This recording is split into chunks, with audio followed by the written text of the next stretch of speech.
My name is Lisa Fournette, and I'm from Lafayette, Louisiana, and I'm a breast cancer survivor. 9/11/07, I was diagnosed with third-stage breast cancer, and that pretty much turned my world upside down. I felt a lump under my arm, and I just thought it was just a pull muscle, because I work out, I go to the gym a lot, and I just figured I strained something, so I let it go. And then a week later, I found a lump on the right side of my breast, and I knew then that something wasn't right.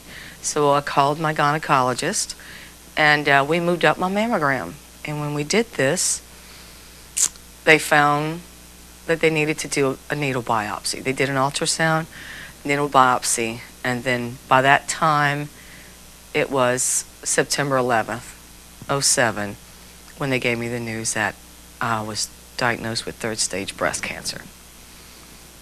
I had to come home and tell my two sons, and you never want to tell them everything. You always want to protect them. So we talked about it, and I know they were a little scared, but they handled it pretty well.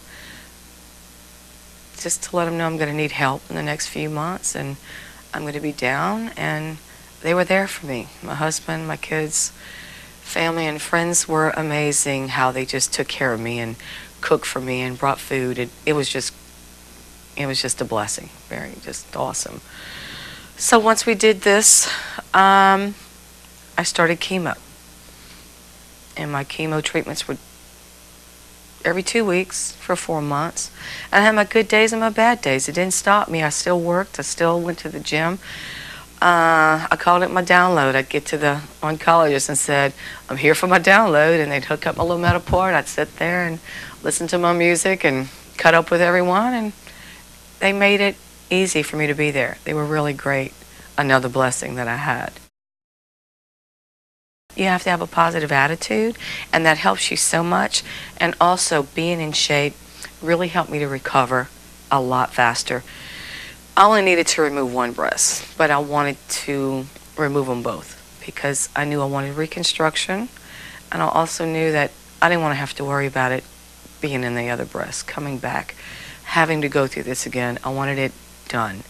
They have perfected this technique, and they do a wonderful job. I'm so pleased. And actually, a lot of people are, because I show them to all my girlfriends. He's amazing. He is. Dr. Delacroix, Dr. Sullivan, everybody was just wonderful. Sincere, caring. It's a blessing that God just blessed me with to be here, because they are great. They are wonderful. And I really just can't say enough about them. From the hospital, to the staff, to the nurses, everyone is so caring and giving. And even a lot of times you just feel like you're not in a hospital or you're not in a doctor's office, because they care about you so much. I'm done with my surgeries, but I'm not done with coming back to visit, because they become a part of my family. That's how well they make you feel. You never want to not come back. And I will be back as often as I can. I will come with friends that need to come. And I will also have to pop in and bring them some good boudin cracklets. Because I have to spoil them like that, because they spoil me. The one piece of advice I like to give women is to self-examine yourself. Just do it, because it can save your life.